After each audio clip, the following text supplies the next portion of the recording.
أعوذ بالله السميع العليم من الشيطان الرجيم. بسم الله الرحمن الرحيم. السلام عليكم ورحمة الله وبركاته. الحمد لله الحمد لله الحمد لله الحمد لله رب العالمين، وبه نستعين على أمور الدنيا والدين، والصلاة والسلام على أشرف الأنبياء والمرسلين وعلى آله وصحبه أجمعين. سبحانك لا علم لنا إلا ما علمتنا إنك أنت العليم الحكيم. قال رب اشرح لي صدري ويسر لي أمري واحلل عقدة من لساني يفقه قولي. اللهم يسر ولا تعسر، اللهم يسر ولا تعسر، اللهم يسر ولا تعسر. اللهم صل على سيدنا محمد وعلى آله وصحبه وسلم. اللهم صل على سيدنا محمد وعلى آله وصحبه وسلم. اللهم صل على سيدنا محمد وعلى آله وصحبه وسلم. أما بعد. Alhamdulillah, syukur kehadrat Allah Subhanahu wa Ta'ala kerana dengan limpah kurnia, rahmat, kasih sayang dan inayah daripadanya, pada malam ini kita sekali lagi sama-sama dapat dihimpunkan dan dikumpulkan semata-mata untuk memenuhi sebahagian malam kita dengan mencari perkara-perkara yang berfaedah dan bermanfaat, terutamanya melalui ataupun menerusi majlis-majlis ilmu seperti yang kita hadapi pada malam ini. Moga-moga apa yang kita datang pada malam ini ke masjid semata-mata untuk menuntut ilmu, mendapat hidayah, mendapat rahmat, keberkatan dan keredaan daripada Allah Subhanahu wa Ta'ala, insya-Allah. Jadi pada malam ini kita akan menyambung kembali sisa-sisa yang masih berbaki mengenai sejarah Babylon. Pada bulan yang lepas ataupun bulan yang lalu kita telah memperkatakan secara awalan tentang sebahagian daripada ketamadunan sejarah dunia. Seterusnya kita memasuki bab ataupun fasal awal tentang zaman awal sejarah kerajaan Babylon yang dimulakan dan didominasi oleh Namrus. Kemudian beberapa pemerintah ataupun beberapa penguasa yang menguasai kerajaan-kerajaan ataupun wilayah-wilayah, termasuk kerajaan Babylon yang pada waktu itu termasuk daripada sebahagian besar tamadun yang kita kenali sebagai tamadun Mesopotamia.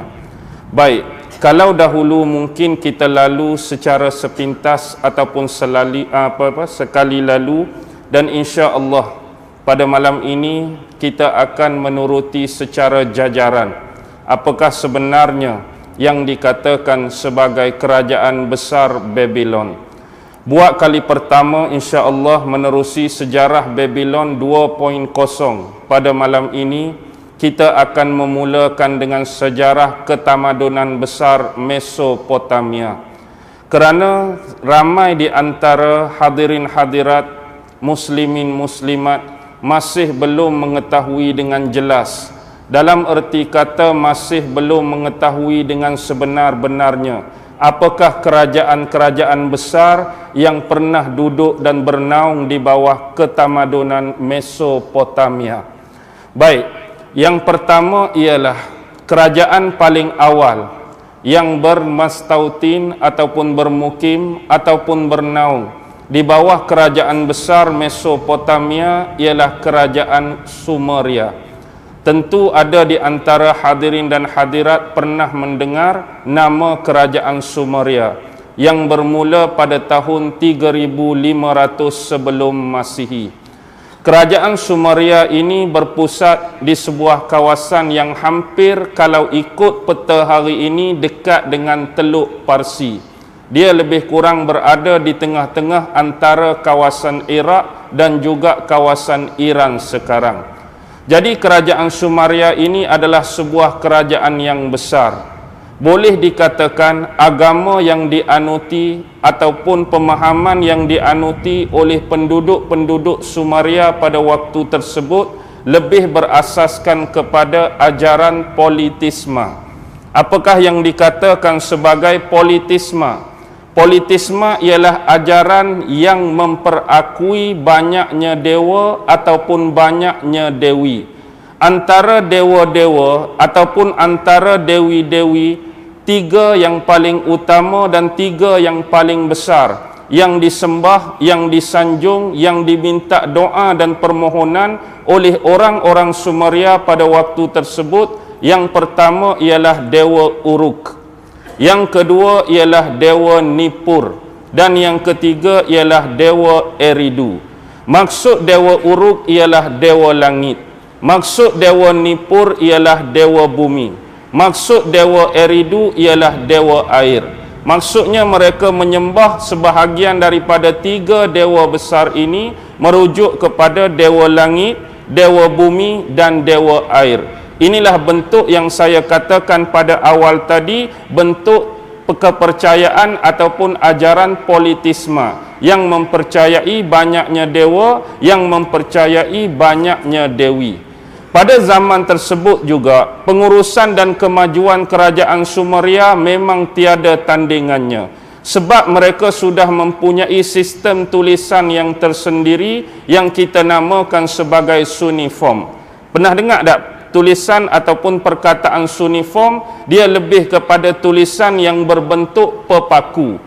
Pepaku macam ni, kalau kita biasa dengan kesenian Melayu kita, yang biasa kita tengok orang duk lorek bunga, orang duk lorek gambar-gambar pada sekeping papan, yang kemudian papan tu kita letak di masjid ke atau di rumah. Maksudnya tulisan pepaku ni dia bentuk kita guna macam bentuk benda tajam ataupun pahat, kita lorek pada papan atau luh tersebut untuk membentuk tulisan-tulisan tertentu yang mempunyai pemaknaan.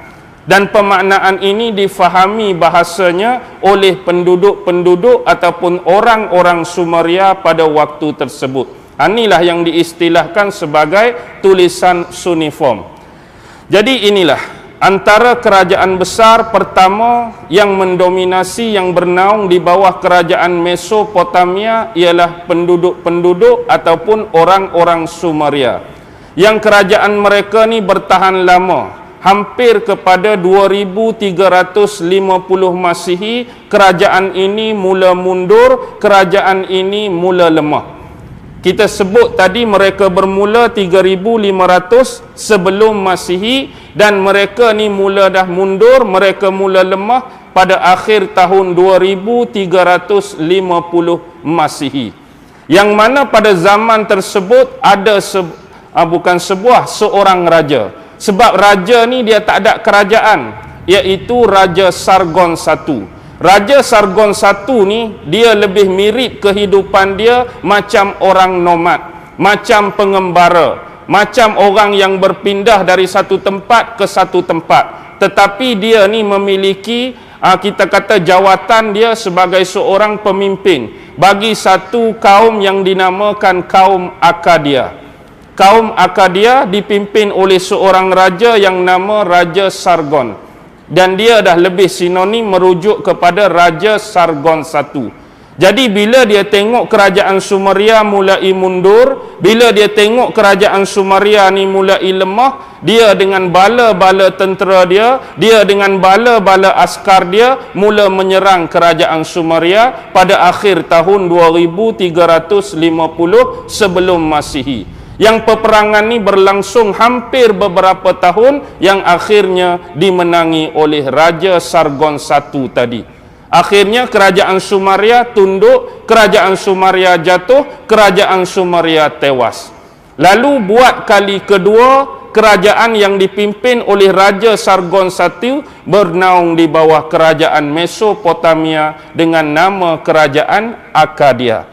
Jadi kerajaan kedua yang bernaung di bawah Mesopotamia ni nama dia kerajaan Akkadia. Yang dahulu kalau mereka hidup secara nomad, mereka hidup macam orang Gipsi, mereka hidup berpindah randah. Bila dah dapat kerajaan Sumeria, mereka menetap di situ di kawasan yang sama, iaitu dekat dengan Teluk Parsi.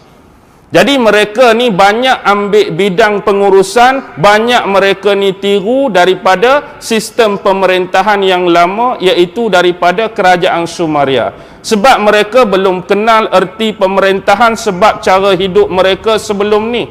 Jadi bila mereka dapat kerajaan baru ni, mereka banyak ambil, mereka banyak tiru, mereka banyak translate, mereka banyak relate daripada apa yang diambil oleh kerajaan asal, iaitu kerajaan Sumeria. Tetapi yang menjadi persamaan bagi Sumeria dan Akkadia ialah mereka mempunyai kepercayaan dan ajaran yang sama, iaitu politisme juga. Tetapi dewa-dewa dan dewi-dewi yang dipercayai ataupun diyakini oleh orang-orang Akkadia ni lebih mirip kepada dewa-dewa yang bersifat dewa perang, ataupun lebih dikenali sebagai dewa-dewa yang bersifat dewa pahlawan. Contoh, kalau di Sumeria dulu ada 3 tadi yang kita sebut, Dewa Uruk, Dewa Nippur dan Dewa Eridu, maka bagi orang-orang Akkadia mereka mempercayai dewa perang yang bernama Dewa Adopa, dewa perang yang bernama Dewa Etana, dewa perang yang bernama Dewa Gilgamesh. Ni ada 3 dewa perang ataupun 3 dewa pahlawan, baik atas nama Adopa, baik atas nama Etana, baik atas nama Gilgamesh. Sama juga kepercayaan dia bersifat politisme macam orang-orang Sumeria sebelum ni. Jadi bagaimana mereka nak meningkatkan kemajuan kerajaan baru? Kerana mereka ni menakluk wilayah-wilayah di bawah jajahan Sumeria, mereka melakukan asimilasi. Mereka mengambil pelajaran-pelajaran, mereka mengambil pengetahuan-pengetahuan, mereka mengambil teknologi-teknologi, mereka mengambil bidang pengurusan dan pentadbiran, semuanya berasaskan kepada kerajaan Sumeria sebelum ini, sebagaimana yang kita cerita awal tadi. Lama kelamaan kerajaan ini agak lama bertahan, tetapi sampai ke tahun 1850 sebelum Masihi, kerajaan ini juga sampai masa lemah dia, sampai masa mundurnya sebagaimana kerajaan Sumeria dahulu. Jadi mereka bermula pada tahun berapa tadi? 2300 sebelum Masihi, dan mereka berakhir 1850 sebelum Masihi. Siapa yang naik pula? Kerana mereka diserang oleh satu bangsa. Yang ni kita sebut dulu, iaitu bangsa Amorid. Bangsa Amorid ni dikenali sebagai bangsa yang bertubuh kekar, bangsa yang bertubuh sado, bangsa yang bertubuh besar, bangsa yang bertubuh kekang, ataupun dikatakan sebagai bangsa yang suka berlawan, bangsa yang suka berperang. Diketuai oleh pemimpin mereka pada waktu tersebut bernama Sumuabum.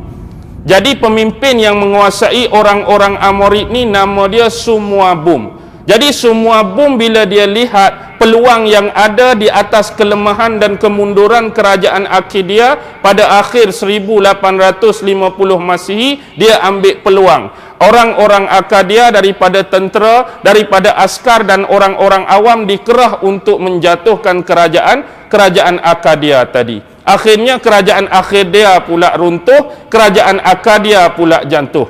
Jadi jatuh tu naiklah bangsa tadi, iaitu bangsa Amorid yang dipimpin oleh Sumuabum. Yang inilah kerajaan ketiga yang bernaung di bawah kerajaan Mesopotamia, iaitu kerajaan Babylon lama, ataupun nama lain dia kerajaan Babylon kuno.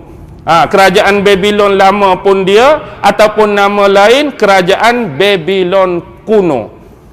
Jadi zaman inilah yang kita sebut hari itu seorang raja yang terkenal dengan kod undang-undang dia, dengan kod peraturan dia, iaitu Raja Hammurabi. Ingat tak pada pertemuan bulan yang lepas kita sebut pasal Raja Hammurabi.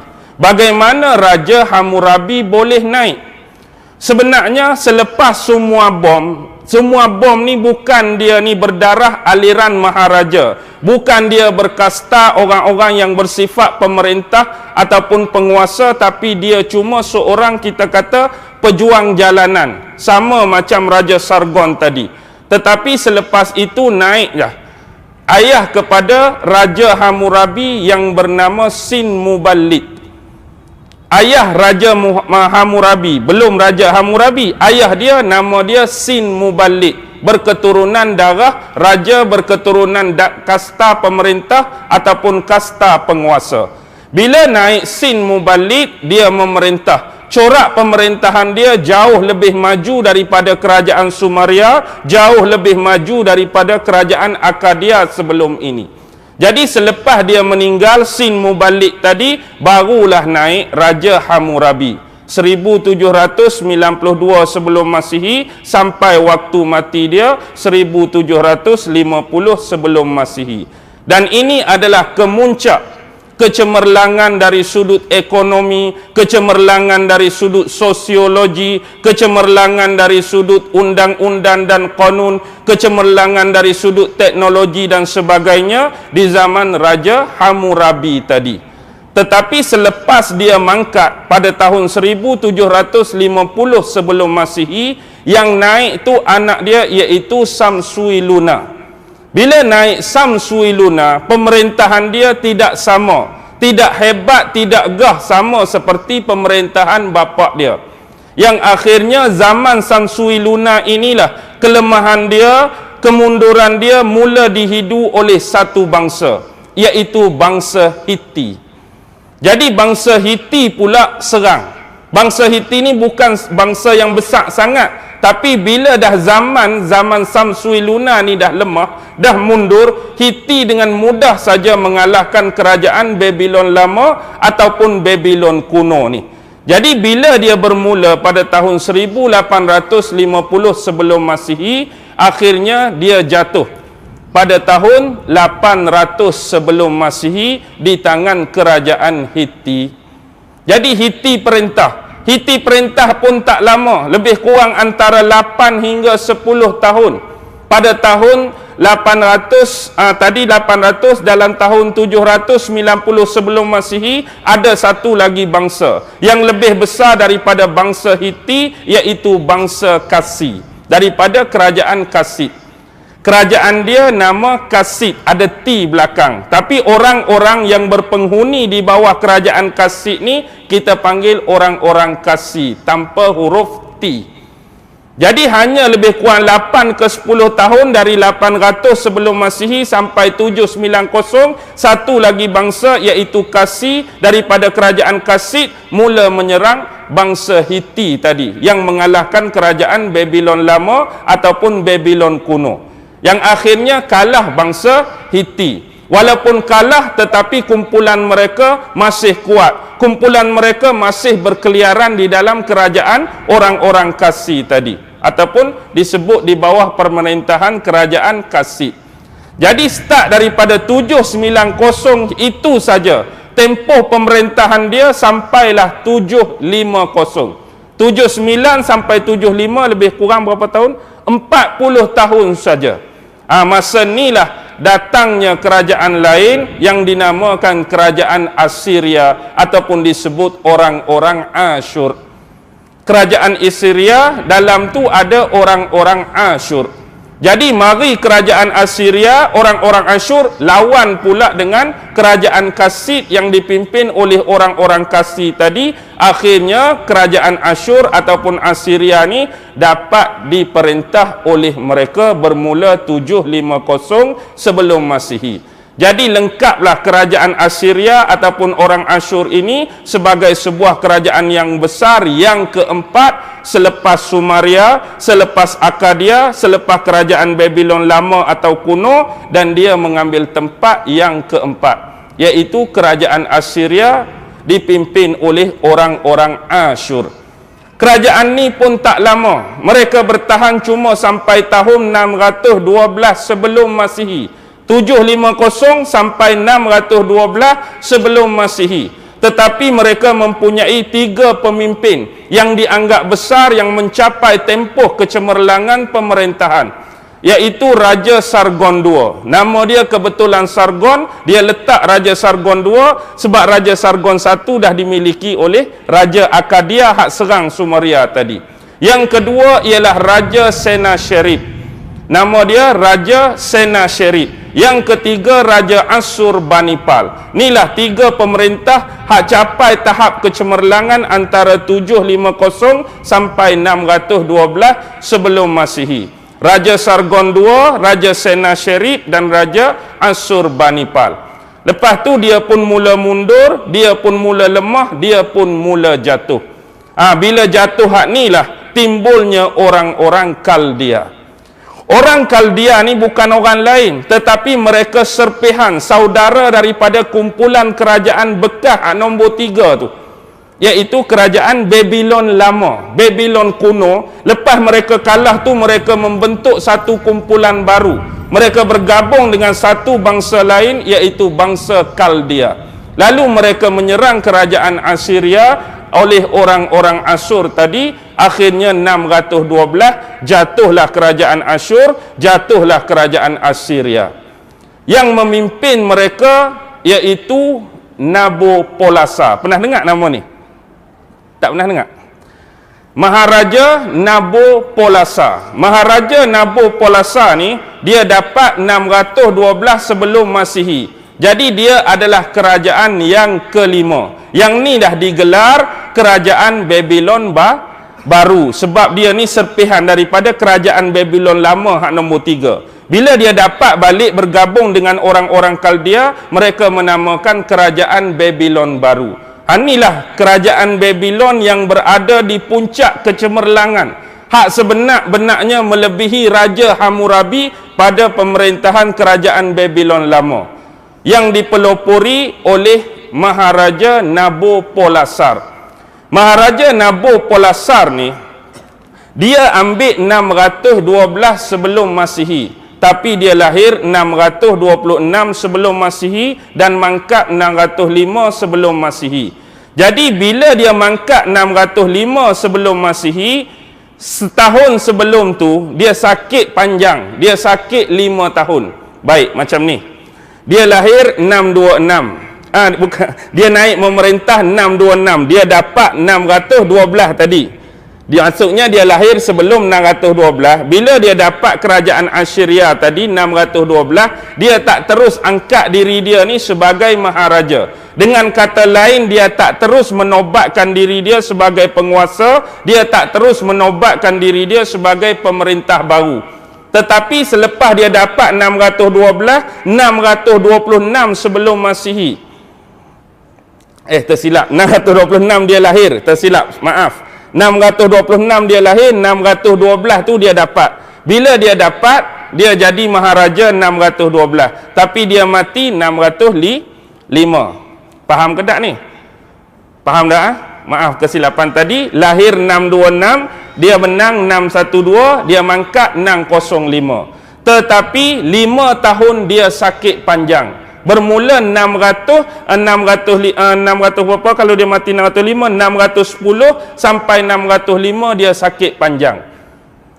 Selepas itulah 604 sebelum Masihi anak dia. Inilah maharaja paling terkenal dalam sejarah Babylon, iaitu Maharaja Nebukadnezar. Ini mungkin ramai orang kenal ni. Kalau bahasa Arab dia sebut Maharaja Bukhtansar. Bahasa Arab disebut Bukhtansar, dalam bahasa moden disebut Nebukadnezar. Ini terkenal dalam sejarah, anak kepada Nabopolassar tadi. Baik. Bila dia start 604, dia start memerintah, dia meninggal 562 sebelum Masihi. Jadi saya nak berhenti dulu setakat tu. Bukan berhenti, saya nak cerita sebab ni zaman pemerintahan dia. Zaman dia lah sebenarnya timbul 4 benda yang paling utama. Zaman dia lah zaman pembinaan Taman Tergantung Babylon 1. Hak kita duk cerita sebelum ni, taman tergantung Babylon zaman Raja Nebukadnezar. Begitu juga tembok-tembok Babylon. Hak kita kata, kita sebut sebelum ni, hak 4 segi tu. Ada gambar binatang-binatang buas, macam gambar singa, macam gambar rimau, macam gambar naga. Di tembok-tembok besar dia tu juga zaman Raja Nebukadnezar. 2. Zaman dia juga membinanya Kuil Marduk. Kita juga sebut pada bulan sebelum ni tentang Kuil Marduk. Yang keempat, pintu gerbang Ishtar. Ni kita tak sebut. Pintu gerbang Ishtar. Lepas ni kita sebut. Jadi inilah 4 benda mercu tanda yang menjadi kebanggaan pada zaman pemerintahan Raja Nebukadnezar. Taman tergantung Babylon, tembok-tembok kota Babylon, kemudian Kuil Marduk, dan yang keempat terakhir ialah gerbang Ishtar. Sebenarnya hari ini bila Amerika menyerang Iraq, memang ada beberapa kompromi dan komplot. Antara asas-asas utama nak menguasai telaga-telaga minyak. Antara asas-asas utama nak menjejak Imam Mahdi. Ada asas-asas utama nak menakluk kerajaan-kerajaan Islam. Dan antara desas-desus juga mereka nak mencari kembali apa yang disebut sebagai Stargate of Babylon. Apakah yang dimaksudkan dengan Stargate of Babylon? Inilah yang digelar sebagai gerbang Ishtar. Apa dia Stargate? Apa dia Babylon? Pernah dengar perkataan Stargate? Kalau kita sebelum ni tengok movie, ada movie yang tajuk Stargate. Ada juga movie yang berbentuk science fiction yang menceritakan dalam kisah dan filem tu pasal Stargate. Stargate ni apa? Pintu gerbang bintang. Maksudnya daripada alam bumi, daripada alam dunia, dia ada satu ilmu yang kita ni boleh melangkaui galaksi, satu ilmu yang kita boleh melangkaui dimensi untuk tembus kepada seolah-olah alam yang lebih tinggi, nak menerobos syurga dan neraka. Sama macam pengasas awal, iaitu Namrus. Dia bina apa kita sebut hari itu? Menara Babylon. The Babel Tower tu kan.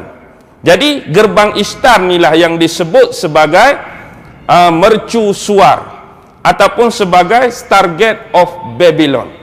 Kalau kita sebut mercu suar, tahap Amerika hari ini saya kata masih belum layak untuk digelar sebagai mercu suar dunia.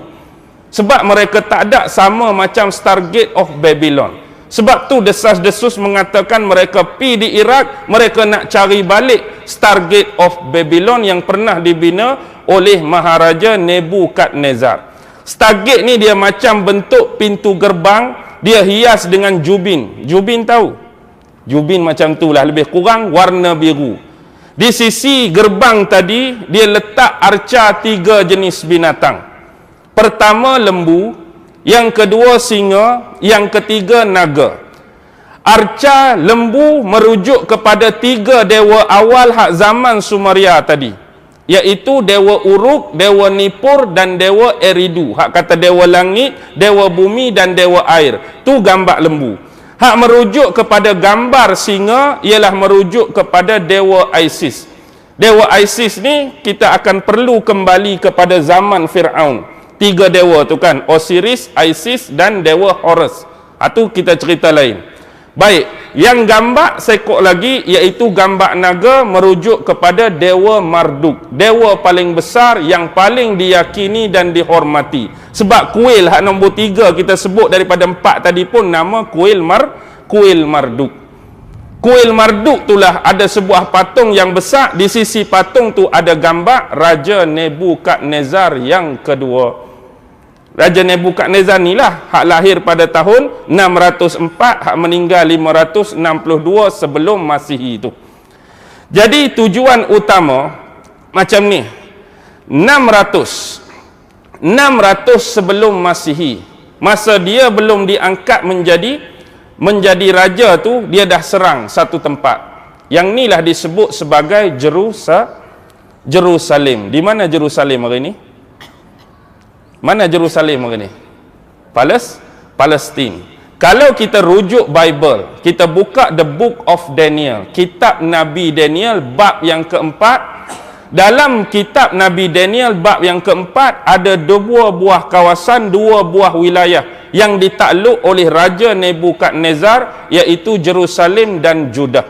Dua-dua tu dimiliki oleh bangsa Bani Israel yang mewakili bangsa Yahudi.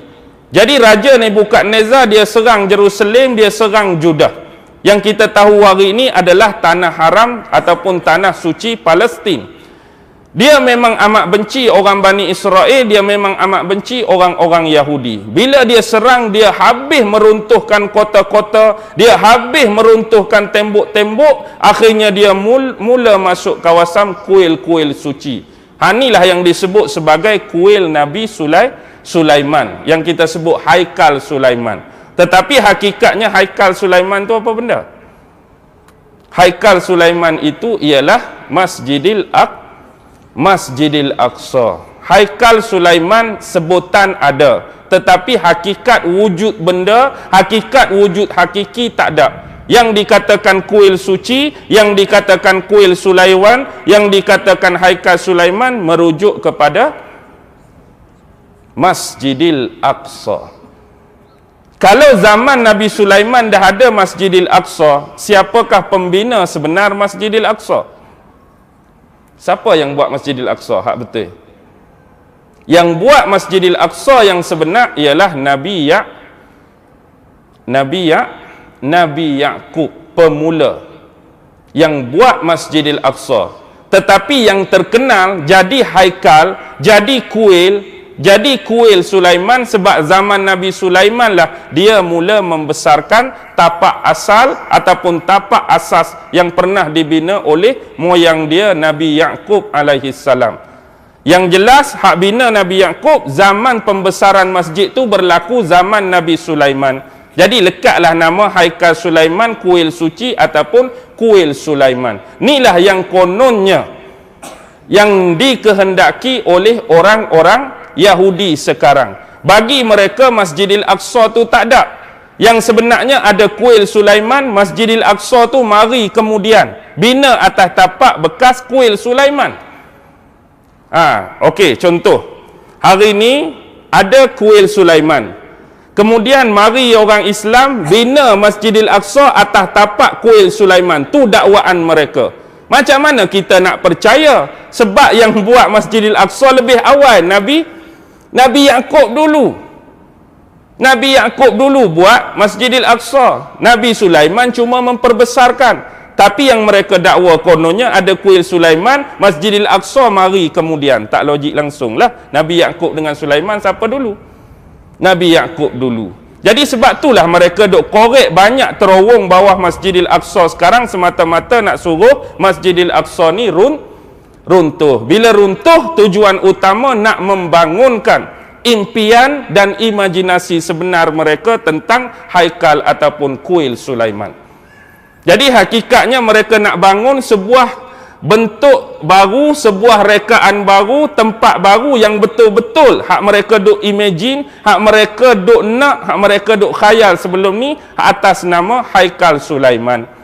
Jadi sebenarnya tempat yang mereka nak bangun di bawah runtuhan Aqsa di kemudian hari ini akan jadi pusat pemerintahan terbesar Bani Israel Yahudi yang akan dipimpin oleh ketua mereka yang akan muncul, iaitu Dajjal. Ingat, Dajjal akan jadikan kuil tersebut sebagai pusat pemerintahan dia di Israel. Dan inilah yang kita perlu fikir. Kenapa nampak gaya Dajjal sebodoh itu? Adakah Dajjal tidak mengkaji hadis-hadis Nabi? Adakah Dajjal tak baca hadis-hadis Nabi bahawa dia akan dibunuh oleh Nabi Isa di mana? Kalau Dajjal baca, Nabi Isa akan bunuh dia di Babul Lut, pintu gerbang Lut di bumi Palestin. Yang dia tu bodoh pi buat pusat pemerintahan di Palestin, macam sengaja je nak suruh dia kena bunuh. Baik dia buat di Bayan Baru dak, baik dia buat di Teluk Kumbak, jauh sikit, lambat sikit nak kena bunuh. Ni dia seolah-olah tahu dah Nabi Isa nak bunuh dia di Palestin, dia pula pi buat situ. Dan inilah sunnah Allah, ketentuan Allah. Dia tak boleh lari. Seolah-olah macam dia tak terfikir, baik aku buat jauh ke, baik aku buat jauh daripada ni, nak bagi lambat dia kena bunuh. Tapi itulah sunnah Allah, ketentuan Allah. Di situ juga dia cari pasal, di situ dia cari penyakit, di situ dia cari maut dia. Baik, kembali kepada isu tadi. Jadi banyak benda-benda yang dibawa oleh Nebukadnezar daripada Judah dan Jerusalem ini sebagai harta ghanimah. Dah dia benang perang tadi, hancur sehancurnya Jerusalem, hancur sehancurnya Judah, dia banyak buat balik harta ghanimah. Terutama dua benda yang paling besar. Yang ni saya masih dalam peringkat kajian, dia sebut bahasa burung, dia bagi apostrophe. Bahasa burung tu apa benda? Satu lagi ialah tabut perjanjian orang Yahudi. Tabut kita semua tahulah, satu peti yang sentiasa dibawa oleh orang Yahudi dulu dalam setiap misi peperangan. Ada tabut tu, mereka tak pernah kalah, mereka selalu menang. Tetapi tabut tu juga sekarang hilang dan tak tahu ke mana. Tetapi yang apostrophe bahasa burung, mantikutoid tu, saya masih belum kenal pasti apakah maksud sebenar dia. Ke ada siapa-siapa di sini tahu sebelum ni apakah yang diistilahkan sebagai bahasa burung ataupun bird language tu? Kalau saya memang tak faham, dan insya-Allah lah kita carilah sebab kita tak faham dua benda tu. Dan yang paling penting, dia bawa bersama orang-orang suci. Orang-orang suci inilah yang jadi pengasas kepada gerbang Ishtar tu. Siapa orang-orang suci tu? Alim-alim ulama daripada bangsa-bangsa Yahudi. Sebut orang suci takkan hanya kerana dia alim ulama nak dikatakan suci atau dikategorikan suci. Ada dua orang nabi di situ, iaitu Nabi Daniel dan Nabi Yehezkiel. Nabi Daniel dan Nabi Yehezkiel bersama dengan satu riwayat 70 orang ulama, satu riwayat 90 orang ulama. Jadi kalau kita nak kata hak 70, ulama ada 68 termasuk Nabi Daniel dengan Nabi Yehezkiel. Kalau kita nak ambil riwayat hak 90, 88 ulama, Nabi Daniel dan Nabi Yehezkiel. Jadi dia bawa nabi-nabi ni semua dan orang-orang alim tadi ke Babylon. Hak lain tu dia angkut sebagai orang tawanan. Dia nak suruh hina sungguh bangsa Bani Israel, dia nak suruh hina sungguh bangsa Yahudi. Jadi orang-orang yang mendapat tempat di hati dia, geng-geng ulama, geng-geng cendekiawan tadi. Di sinilah mereka berhimpun di satu tempat berdekatan dengan taman tergantung Babylon. Mereka mula membentuk satu kitab baru, iaitu terjemahan dan pentafsiran bagi Taurat yang asal, iaitu kitab Talmud. Pernah dengar kitab Talmud? Kitab Talmud ni bukan wahyu. Kitab Talmud ni bikinan manusia. Kitab Talmud berasaskan kepada logika, berasaskan kepada pemikiran manusia. Jadi ulama-ulama tadi, mereka faham Taurat yang turun pada Nabi Musa, macam ahli-ahli tafsir kita faham Al-Quran yang datang dari Nabi Muhammad. Tetapi Talmud ini ditafsir bukan mengikut ilmu sebenar tentang Taurat, tapi mengikut acuan Raja Nebukadnezar. Antara isi Talmud contoh, selain daripada orang Yahudi, bangsa-bangsa lain boleh dianggap sebagai binatang, dianggap sebagai babi yang layak dibunuh. Setitis darah orang Yahudi lebih bernilai daripada berpuluh-puluh bangsa lain yang mati atau meninggal. Yang jadi bahan bacaan sekarang ialah presiden-presiden Amerika.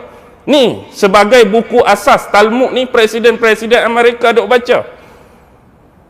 Asalnya di mana? Ni yang diambil daripada ulama-ulama dululah. Tapi mereka tafsir secara terpaksa, mengikut acuan logika, mengikut acuan pemikiran Nebukadnezar untuk memusnahkan sumber asal dia, kitab Taurat. Yang sebenarnya ada riwayat mengatakan tulisan asli dan tulisan tulen 5 kitab asas Taurat dibawa sekali oleh Raja Nebukadnezar. Bukan kata hak asli tulis hak Nabi Musa tu. Bila ditulis kembali, hak asli dia tu Raja Nebukadnezar yang ambil. 5 kitab asas tu kan, yang kita sebut the book of Genesis, the book of Exodus, the book of Number, the book of Leviticus tu, semua duduk dengan Raja Nebukadnezar. Jadi dia nak ditafsirkan 5 asas Taurat tadi mengikut acuan dia, kitab baru yang nama Talmud.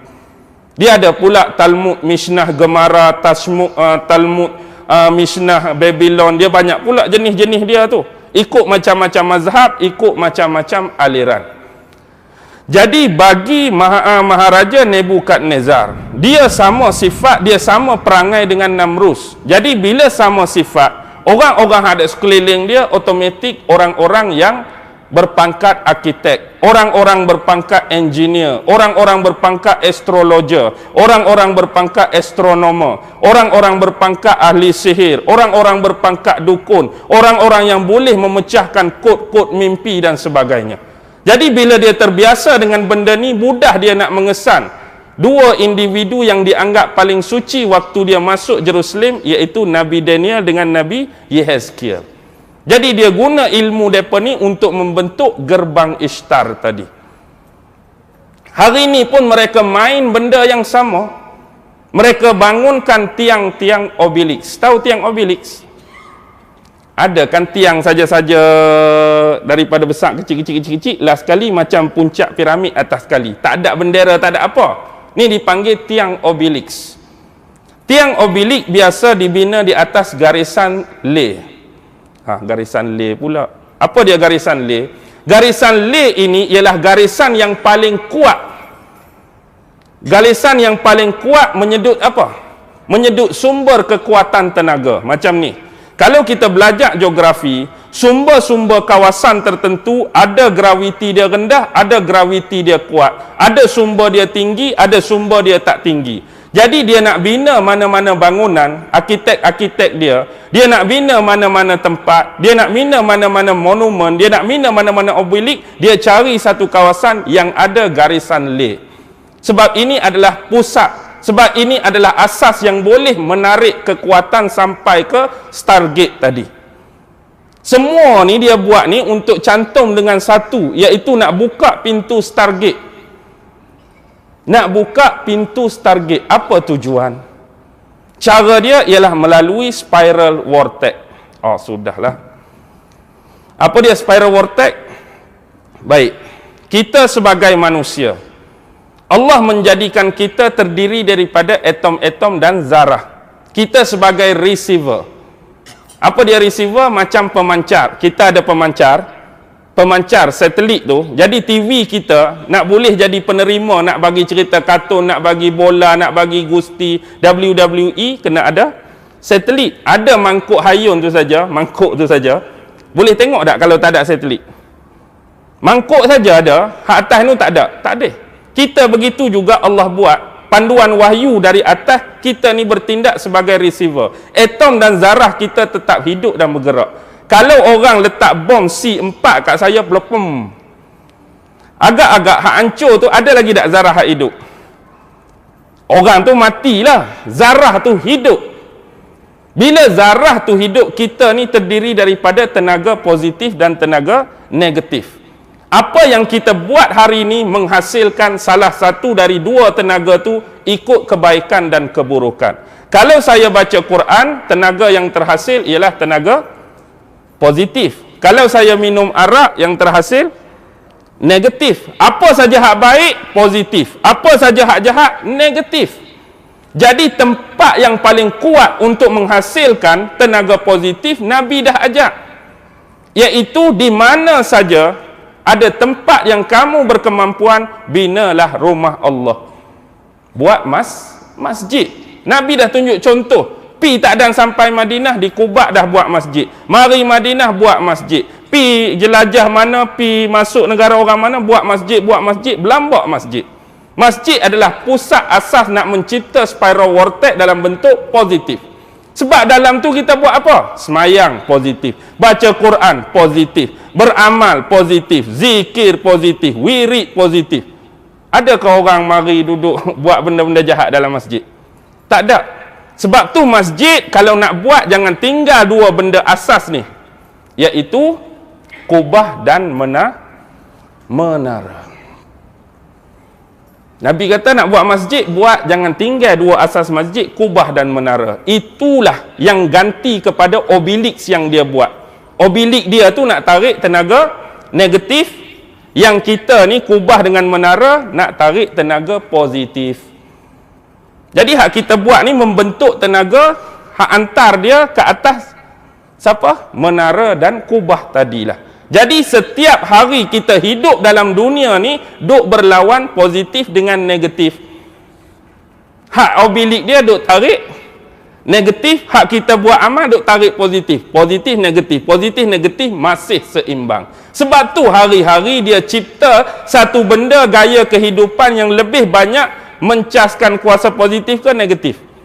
Dia buat kelab malam, dia nak suruh tarik obilik hak negatif. Dia minum arak, dia buat judi, dia buat kelab tu, dia buat kelab ni. Dia suruh orang pakai tak tutup aurat, dia suruh orang pakai tak tutup tudung, dia suruh orang tak semayang, dia suruh orang tu. Tujuan apa? Tujuan dia nak spiral vortex kita, bukan saja dia dah hak jahat, dia nak orang-orang Islam buat jahat, dia nak suruh lebih tenaga negatif. Bila lebih tenaga negatif boleh buka Stargate tadi, lalu akan keluarlah apa? Hak ni yang dia asas tu, dia bina awal-awal lagi tahun 1985 dia start dengan filem E.T. Ingat E.T. hak orang kepala besar. Dia nak start dah, nak main benda-benda lagu tu akan turun. Agak-agak ada betul tak E.T. Lepas tu alien tu lah, X-File ni lah, Secret File tu lah, konon-kononnya alien nak serang bumi, alien nak mari. Alien pun satu bahlul, dekat-dekat hujung dunia baru dia nak turun. Awal asal zaman Nabi Adam tu tak berasa nak turun ke? Zaman Nabi Adam dulu, ada orang dah atas dunia, mari kita turun, mari kita berkawan. Ni hujung-hujung dunia nak kiamat baru E.T. nak turun, alien nak turun, hatulah nak turun. Dia memperkenalkan asas-asas ni. Alien nak serang bumi, jadi keluarlah UFO apa, semua ni mainan depa saja. Kita ada kena tipu. Unidentified flying object tu kan, UFO. Sebenarnya dia apa dia tu? Orang apa dia ni? Teknologi manusia ke teknologi atas langit tu? UFO tu bang. Teknologi manusia ke teknologi alam gaib? Teknologi manusia saja. Hak tu Jerman buat selepas perang dunia kedua lagi. Jadi hak dia kita duk nampak tu, dia duk tengah test lah tu. Dia duk tengah uji persediaan perang akhir zaman. Kita duk di mana? Duk kayuh basikak tu tak? Basikak hak kurangkan lemak tu. Tak habis-habis. Berapa kilo dah ni? 100. Berapa kilo ni? 90. Duk gatih hak tu. Orang lain dah kecepatan cahaya dah, kita duk gatih hak tu. Awal Islam. Jadi tu asal. Jadi sebab itulah mereka runtuhkan apa? Mereka runtuhkan WTC. Mereka runtuhkan WTC. Tengah tu ada apa? Tengah di dasar WTC tu, di tapak tu ada apa? Ada apa? Despair kan? Despair. Bola pernah pi tak daya bumi tahun 80-an, 90-an? Depan bangunan daya bumi kan ada geluk macam dunia. Dia macam tu. Dia sentiasa berpusing 24 jam. Tapi mengikut arah tawaf macam Kaabah. Sebab itulah pusat dia. Kalau hari ni kita buat baik, macam tawaf di Kaabah, yang naik kuasa apa? Kuasa positif, tawaf Kaabah. Dia pun dia akan kumpulkan kuasa negatif, itulah yang akan bawa naik. Sebab tu Iblis dan Dajjal tahu teknologi ni. Hak boleh buat jadi spiral vortex, ikut tawaf ke tak ikut tawaf? Tak ikut tawaf. Tak ikut tawaf lah jadi sakit, tak ikut tawaf lah jadi lemah. Kita hari ni duk ikut dia lama dah. Ambil perkara paling mudah, pagi-pagi nak pergi kerja, bini buat kopi. Kita kacau sudu tu ikut tawaf ke ikut biasa? Ambil yang paling mudah. Kita kacau tu, ikut tawaf ke ikut biasa? Cuba sekali kacau ikut tawaf. Kalau teh pun dia tak rasa kopi lah, dia rasa teh juga. Bukan kacau tawaf tu dia jadi rasa lain, tak. Tapi ada benda pada tubuh anda. Dia lebih menyihat, dia lebih menyegarkan anda. Dan yang paling penting, selama dia duk main lagu ni, bumi masih seimbang, dunia masih seimbang. Dia memang tak boleh buat apa. Tetapi isyarat Allah jelas.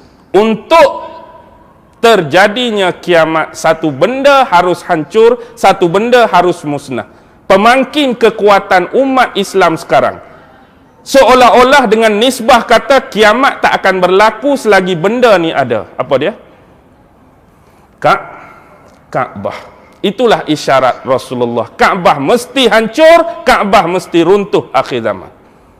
Bila Kaabah hancur, bila Kaabah runtuh, spiral vortex terbesar positif umat Islam dah tak ada. Jadi nak sampaikan benda baik pada Allah, asas dia dah bankrupt, dunia akan panas, dunia akan haru biru. Waktu tu kiamat akan start. Inilah pentingnya Kaabah runtuh. Bukan kata jadi penting bagi kita Kaabah runtuh. Nak cakap isyarat nak pergi akhir zaman, itu akan berlaku. Dan kita kena faham sistem ni. Dan inilah yang menjadi kepentingan tentang Stargate of Babylon tadi. Ni asas yang dia nak buat. Oi. Lambat lagi tak? Kena berhenti dah? Okey, kembali. Sebenarnya kita nak pergi ke satu tempat lagi, Taman Bergantung Babylon. Taman Bergantung Babylon ni bukan idea asal Nebukadnezar, tetapi dia ialah idea asal siapa? Raja Akkadia hak mula-mula lagi, iaitu Raja Sargon. Raja Sargon I bina dah 2300 sebelum Masihi, masa dia memerintah, tapi taklah segah, tidaklah secantik hak macam taman tergantung yang dibina oleh Raja Nebukadnezar. Jadi dia ambil idea tu daripada Raja Sargon I, dia buatlah benda tu. Dia asal cerita, hak riwayat paling kuat macam ni. Raja Nebukadnezar ni, dia ada isteri nama Emiyetis. Dia nama Nebukadnezar, isteri dia nama Emiyetis. Emiyetis ni, dia ialah anak maharaja daripada kerajaan Medes. Pernah dengar kerajaan Medes? Tak pernah. Kerajaan Media? Tak pernah. Kerajaan pernah. Kerajaan Media ke Medes ke Media ke sama. Macam ni. Kerajaan Media atau Medes tu, dia ialah kerajaan Iran kuno. Kerajaan Parsi kuno. Kerajaan Medes. Dia naik sezaman dengan Babylon ni lah. Tapi dia belah Parsi sikit. Jadi Raja Medes ni, dia ada anak perempuan nama Emiyetis, dikahwinkan dengan Raja Nebukadnezar. Semata-mata nak mengukuhkan dua kerajaan yang besar, kerajaan Medes dan kerajaan Babylon ataupun kerajaan Kaldea tu. Jadi bila dia kahwin, kawan ni hidup dengan suasana yang jernih, pokok subur, pokok menghijau, ada bukit bukau, ada lereng, ada tereh, ada gunung ganang. Tiba-tiba kena mai duduk di Mesopotamia, kerajaan Kaldea, hak jenis tanah rata, tanah tanduh, tanah batu-batu. Jadi dia pun duk teringat, duk cerita dekat suami Raja Nebukadnezar ni, teringat kampung halaman dia, ada bukit bukau, ada pokok, ada air terjun. Jadi itulah yang jadi punca idea Raja Nebukadnezar nak buat taman tergantung khas hadiah untuk isteri dia Emiyetis tadi. Baik, sebelum kita pi jauh, kita pi sekejap ke kerajaan Medes, kerajaan Media ataupun Media. Macam ni. Kita sebut tadi kerajaan Parsi kuno, Iran kuno, bersebelahan dengan Babylon tadi. Sebenarnya kerajaan ni ada 36 tamadun, tahu tak? Panjang ni. Parsi kuno, Iran kuno ada 36 tamadun. Dan kerajaan Medes ni dah kerajaan nombor 5 dah. Dia mula-mula start tamadun Proto-Elam. Tamadun Proto-Elam ni lebih kurang 3200 sampai 2700 sebelum Masihi. Habis tu dia keluar tamadun yang kedua, tamadun Jiraf. Tamadun Jiraf ni lebih kurang 3000 sebelum Masihi sampai 5 sebelum Masihi. Kemudian keluar pula tamadun Wangsa Elam. Tamadun Wangsa Elam ni 2700 sebelum Masihi sampai kepada 539 sebelum Masihi. Kemudian ada pula tamadun dia panggil Kemerajaan Manai. Tamadun Kemerajaan Manai ni lebih kurang 10 sebelum Masihi sampai 5 sebelum Masihi. Yang kelima tu baru kerajaan Medes. 728 sebelum Masihi sampai 549 sebelum Masihi. Jadi kerajaan Medes ni macam ni. Nama kerajaan Medes, ibu negara dia Ektabana. Pernah dengar? Pernah dengar Ektabana? Kerajaan dia Medes, ibu negara dia Ektabana. Zaman hak dia sesama dengan Babylon tadi, dia ada dua saja raja dia, iaitu 625 sebelum Masihi sampai 585 sebelum Masihi. Raja dia nama Siaxerxes. Siaxerxes inilah ayah mertua kepada Raja Nebukadnezar. Siaxerxes tu bapa kepada Amayitis. Amayitis tu bini Nebukadnezar. Bila dia meninggal 585, adik Amayitis tadi, lelaki nama dia Astyages. Astyages ambil pula 589 sampai 549 memerintah kerajaan Medes. Baik. Bila dia memerintah kerajaan Medes, 549 dia kalah kepada tamadun yang nombor 6 lepas Medes, iaitu tamadun Achaemenid. Tamadun Achaemenid inilah yang melahirkan seorang tokoh yang paling agung, iaitu Cyrus the Great. Raja Kurush, Cyrus the Great. Pernah dengar tak? Cyrus the Great, tak pernah dengar. Cyrus the Great ni lah orang kata Iskandar Zulkarnain. Takkan tak pernah dengar. Okey, biar dulu.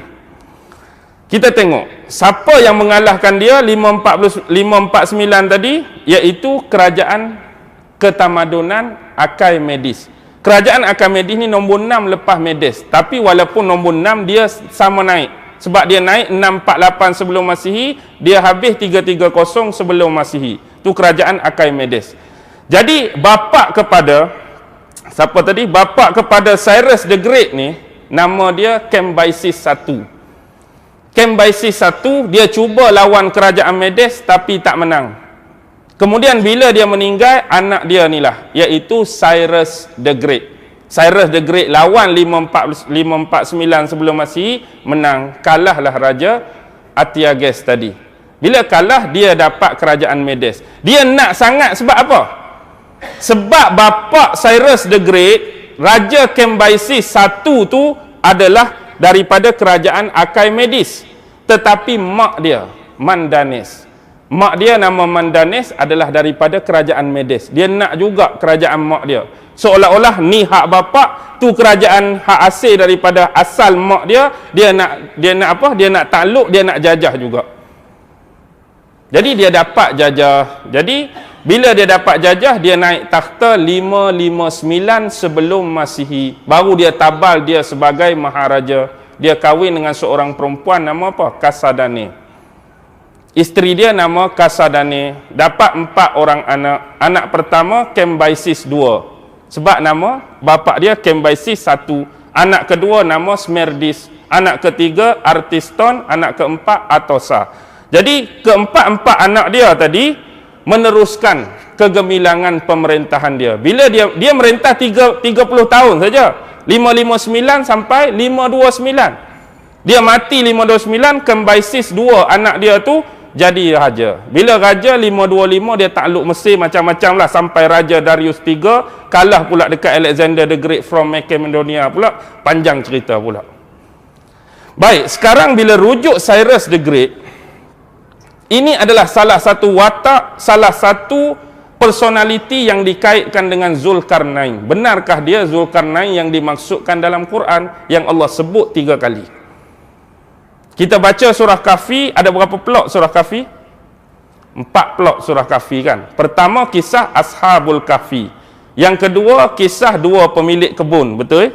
Yang ketiga Nabi Musa dan Nabi Khidir. Yang keempat Zulkarnain dan Ya'juj Ma'juj. Jadi Zulkarnain dalam plot dia tu 3 kali Allah sebut. Benarkah Cyrus the Great ni dianggap sebagai Zulkarnain? Baik. Ada pandangan dan riwayat pertama mengatakan, tulisan seorang profesor daripada Indonesia, pernah tengok buku dia?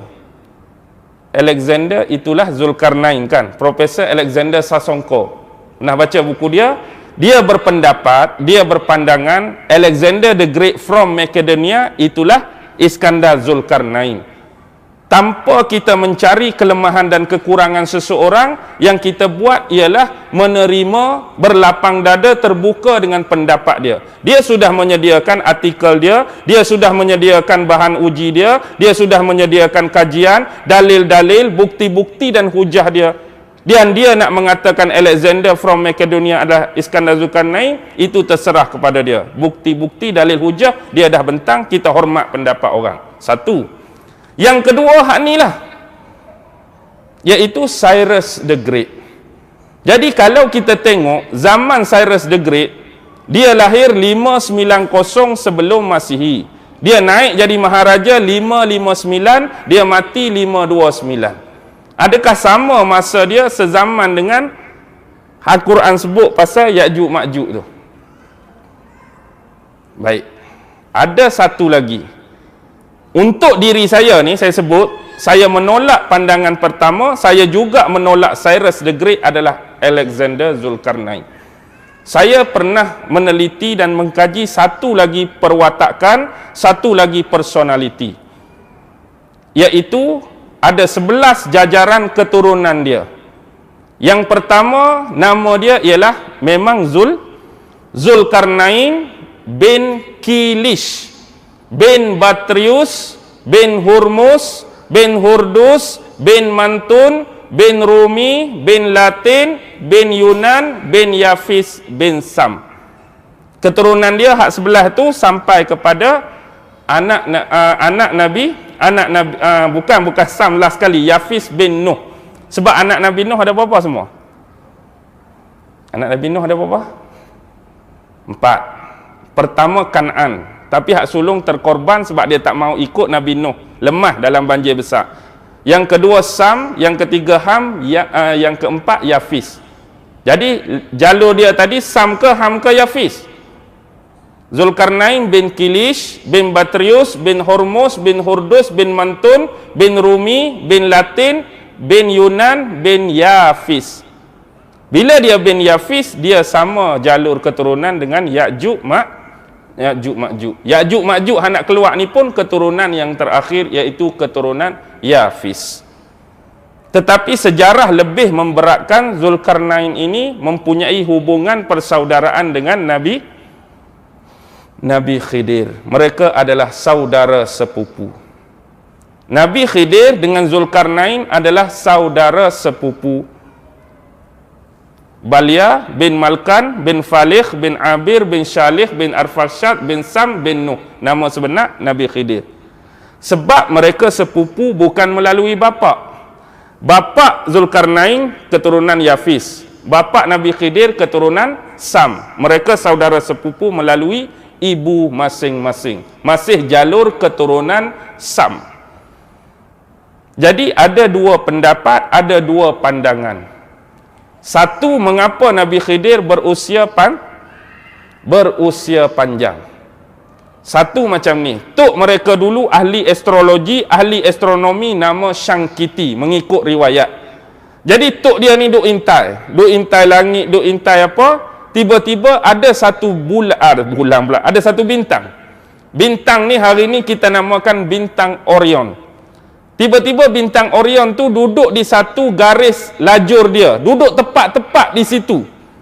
Tiba-tiba dia cakap dekat bini dia siapa? Nenek dua-dua orang tu lah. Dia cakap kalaulah orang tu dah kahwin dan kemudian dia ajak pasangan dia berkelamin, bersetubuh, kalau betul-betul jatuh air mani kedudukan bintang Orion di sini, anak dia akan berumur panjang.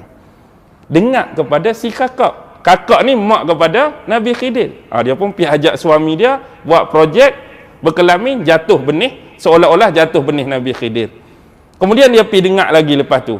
Bintang tu dah berganjak. Bila berganjak ke tempat lain, bapak dia duk cerita lagi ni, kalau bintang ni duk di jalur ni, kalau dia berkelamin, dia bersetubuh dengan isteri dia, jatuh benih, anak dia akan jadi pemerintah timur dan barat. Dia pun pergi cerita ke adik dia, aku dah beres dah, aku dah selesai dah, kalau hang nak buat, hang buat pula. Jadi adik dia pun ajak suami dia, jatuhlah benih Iskandar Zulkarnain. Sebab dia dua-dua beradik emak tu. Tu satu riwayat, tapi riwayat ni tak kuat, tapi dalam kitab disebut. Saya cuma nak sebut sebab ulama sebut. Kebenaran kesahihan dia tak pasti. Tapi hak paling pasti dan paling benar sebab dia meminum ma'ul hayah, air kehidupan. Telaga dari air kehidupan. Hak dia pergi cari dengan Iskandar Zulkarnain di hujung dunia tu. Dia yang jumpa dulu. Bila dia terminum air telaga tu, dialah kekal. Ni masih khilaf. Perbahasan. Hari ni ada orang kata Nabi Khidir masih hidup, ada orang kata Nabi Khidir mati meninggal, tu khilaf ulama. Tak perlulah menyalahkan mana-mana. Ikut dalil masing-masing. Boleh faham? Boleh faham? Pening tak? Tu asal tadi saya minta whiteboard. Bila saya sebut macam ni, orang tak ada nak ingat, orang tak ada nak tulis. Bila ada whiteboard tu, orang boleh salin balik lah. Tarikh, hari bulan, nama apa semua. Tapi dah terlepas nak buat macam mana. Okey, boleh berhenti tak? Boleh. Oh, Ustaz, ada. Alah, siapa pula ni?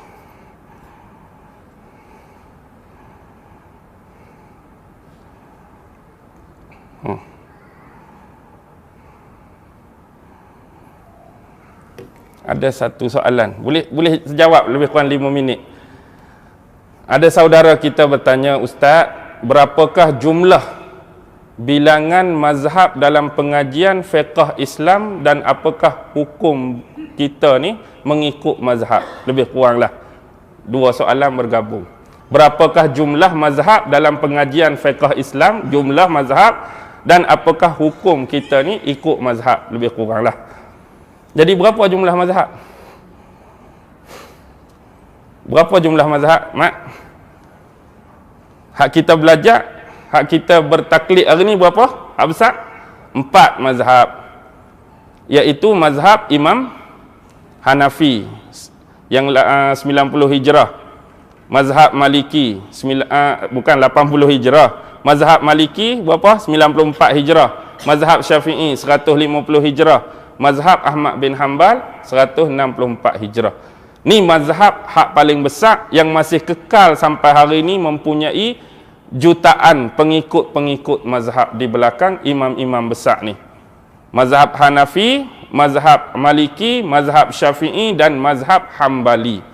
Sebenarnya kalau kita belajar di universiti-universiti di Timur Tengah, bukan nak lebihkan Timur Tengah, bawa balik kitab tu orang Malaysia pun boleh belajar. Kalau kita belajar perbahasan perbandingan fiqh, iaitu fiqhul muqaran. Hak seingat saya, kita ada 13 mazhab. 13 mazhab. Tapi mazhab lain tak ada pengikut, yang menyebabkan terkubur mazhab dia. Antara lain yang saya sebut, tadi dah berapa? Tadi dah 4. Untuk sampai pada 10, saya sekang dulu 3, yang 3 belakang tu. Jadi 10 kita dah ada 4, kita nak 6 lagi. Yang nombor 1 daripada 6 tu mazhab Imam Tabari. Pernah dengar Imam Tabari? Pernah baca tafsir Tabari? Tafsir Tabari tu Ibnu Jarir At-Tabari, dia ada mazhab sendiri. Tapi mazhab dia tak bertahan lama, tak ada pengikut, berkubur. Pertama mazhab Tabari. Yang kedua mazhab Imam Auza'i. Pernah dengar nama Imam Auza'i? Tu yang kedua. Yang ketiga mazhab Imam Sufyan As-Sauri. Dia bukan saja fiqh hebat, dia juga seorang ulama sufi, ulama tasawuf. Sufyan As-Sauri berguru dengan Rabi'atul Adawiyah. Yang ketiga Sufyan As-Sauri. Yang keempat ialah Imam Lais bin Sa'ad dari Mesir. Lais bin Sa'ad ni guru Imam Syafi'i. Imam Syafi'i bukan saja belajar dengan Imam Malik di Madinah, tapi bila dia pergi Mesir, inilah guru dia, Lais bin Sa'ad. Dikatakan Lais bin Sa'ad ni lebih alim dari Imam Syafi'i, tapi sebab dia tak ada pengikut. Tu yang keempat, mazhab Lais bin Sa'ad. Yang kelima, mazhab Abi Daud Al-Asbahani. Yang ni tak popular, tapi ada mazhab Abi Daud Al-Asbahani. Yang keenam, mazhab Daud Az-Zahiri, Imam Zahiri, yang ambil zahir ayat saja tu. Tu 6, campur 4 jadi 10. 13 tu sebab saya asing tadi, sebab dia lebih kepada Syiah, iaitu mazhab Syiah Ismailiyah, Syiah Imamiyah dan Syiah Zaidiyah. Jadi 4 campur 6 10, 10 campur 3 13. Itulah. Jadi perbahasan fiqh muqarran bukan semestinya satu hukum tu ada 13 mazhab ni, tak. Kadang-kadang satu hukum tu ada 5, kadang-kadang satu hukum ada 6, kadang-kadang satu hukum ada 7, 8. Pandangan-pandangan imam-imam mengikut mazhab dan kecenderungan masing-masing. Jadi hak setakat saya belajar ada 13. Kalau orang lain belajar lebih lagi, ilmu dia lagi tinggilah. Apakah hukum bermazhab? Hukum bermazhab. Hukum bermazhab, saya tak alim, saya tak reti, jadi saya ni wajiblah bagi saya. Sebab saya tak alim, saya tak reti. Takut orang lain hak hebat, dia rasa dia terror, dia rasa reti, aku tak payah pakai mazhab. Dia tak payah pakai mazhab. Agak-agak boleh tak? Lepas ke tak payah pakai mazhab? Dia macam ni sebenarnya, yang dikatakan tidak bermazhab. Bukan tak bermazhab, macam ni. Kita lah ni, kita ada penentuan. Kita lah ni, kalau orang tanya hang mazhab apa, kita mazhab apa? Mazhab Syafi'i. Ada satu lagi, dia bukan tak mau mazhab, dia tak tolak mazhab, tetapi dia nak macam ni. Dia nak sekiranya datang satu hukum, kita kata hukum A. Dalam perbandingan 4 mazhab ni, contoh, ditarjihkan, lebih disahihkan oleh ulama, yang paling kuat dalil dia ialah mazhab Hanafi tentang hukum A. Jadi dia nak ambil mazhab Hanafi punya hukum. Datang pula hukum B, kuat mazhab Hambali, dia ambil hak Hambali. Datang hukum C, kuat hak Syafi'i, dia ambil hak Syafi'i. Dalam masa yang sama, dia tak tolak mazhab, tetapi dia tak terikat dengan mana-mana mazhab. Dia ambil hak paling sahih, dia ambil hak paling rajih. Nak kata dia keluar, tak, sebab nak keluar apa? Ni dia ambil Syafi'i, ni dia ambil Hanafi. Tapi dia tak ada penentuan macam kita tadi, tak tertakluk tetap kepada Syafi'i. Dia ambil hak umum. Jadi apa-apa pun, dua-dua masih tertakluk dalam taklukan kemazhaban. Jadi ni satu cerita lagi orang hak betul-betul nak keluar. Aku nak pakai Quran terus, aku nak pakai sunnah terus. Seolah-olah tak mau terikat dengan mazhab. Agak-agak boleh ke tak? Imam Bukhari mazhab apa? Syafi'i. Imam Nawawi mazhab Syafi'i. Imam Ibn Hajar Asqalani mazhab Syafi'i. Imam Sayuti mazhab Syafi'i. Walaupun mereka tu dah hebat, mereka tak buat macam hak kedua tadi, nak pilih-pilih tu dah. Mereka lebih terikat dengan satu-satu mazhab. Syafi'i aku Syafi'i, aku Hambali, terikat dengan satu. Oh, hari ni hebat. Dia nak buat mazhab sendiri. Macam mana? Ambil terus dari Quran, ambil terus dari hadis. Boleh kalau kita punya kekuatan ilmu. Nak jadi mujtahid mustaqil atau mujtahid mutlak, sekurang-kurang satu riwayat ada 13, satu riwayat ada 15 jenis ilmu. Nombor 1, ilmu tentang Quran. Ilmu tentang Quran ada 17 jenis pula. Agak-agak nombor 1 lepas ke tak? Nak jadi mujtahid mustaqil ada 13, ada 15. Nombor 1 tu ilmu Quran. Ilmu Quran pula 17 dah. Kalau nombor 1 pun tak lepas, tak payah ceritalah hak belah-belah lain tu. Jadi dia rasa dia terror, ambil terus Quran, ambil terus daripada hadis. Kita sekurang-kurang ilmu usul fiqh mantap. Satu lagi ilmu istinbat hukum. Kalau kita hari ni nak cari Quran sendiri, hadis sendiri, tapi berpaksikan kepada kaedah yang dikemukakan oleh Imam 4, maksudnya kita masih lagi bertaklid dengan mazhab juga. Aku cari dalam Quran sendiri, aku cari dalam sunnah. Kaedah usul mana hang pakai nak keluarkan hukum ni? Aku pinjam hak Imam Syafi'i. Jadi hang masih bertaklid dengan Imam Syafi'i. Hang nak buat mazhab sendiri, hang kena reka kaedah usul sendiri. Mampu ke tak? Tak mampu. Bila tak mampu, wajib bermazhab lah. Jadi imam mazhab ni ikut siapa? Ikut guru dia sebelum tu. Guru dia ikut sebelum tu. Guru dia ikut sebelum tu. Sahabat, tabi'in sampai kepada Nabi. Ke mazhab ni dia pakai kitab Feng Shui ke, kitab Weda ke, macam mana? Dan sampai tak mau ikut mazhab. Macam ni lah kiasan paling mudah. Hari ni kalau saya nak buka laptop, saya nak buka notebook, saya nak buka desktop, saya kena bermazhab. Ada 3 mazhab utama. Pertama mazhab Windows, yang kedua mazhab Linux, yang ketiga mazhab Mac OS. Operating system dia panggil OS. Sama ada nak layar, pakai Windows, pakai Linux, pakai Mac OS. Tanpa guna hak ni, agak-agak boleh masuk ke tak, Mak? Tak ada siapa berani nak masuk. Maksudnya, waktu berkomputer, saya kena bermazhab sama ada Windows, saya kena bermazhab Linux, saya kena bermazhab Mac OS. Boleh tak Ustaz saya nak reka OS saya sendiri, operating system? Silakan kalau hang mampu. Apa nama dia? Nama dia Bangang OS contoh. Tiba-tiba tak boleh nak buka desktop lagi, hang dah. Itulah. Ustaz, saya dah reka OS saya sendiri. tiba-tiba memang macam nama dia, jadi bangang sungguh. Desktop tak buka, hang dah. Kita takut OS pun hang, kita buat mazhab pun tak ada seminggu, hang juga. Hang tak apa lagi, jengkreng. Orang Kelantan kata. Jengkreng okey lagi, jengkreng kongkeng. Jengkreng kongkeng tu tak ada lah, tak boleh nak cakap apa lah. Kalau kita contoh nak komputer, hang tak mau pakai Windows silakan, tak mau pakai Linux silakan, tak mau pakai Mac OS silakan, buat operating system sendiri. Tapi kalau hang, kalau apa ikut hang. Sama juga hang ni. Kalau kita berkemampuan tak salah. Pintu ijtihad masih belum ditutup. Siapa yang berkemampuan tapi agak-agak mampu ada? Tak mampu. Quran 30 juzuk tak lepas tak?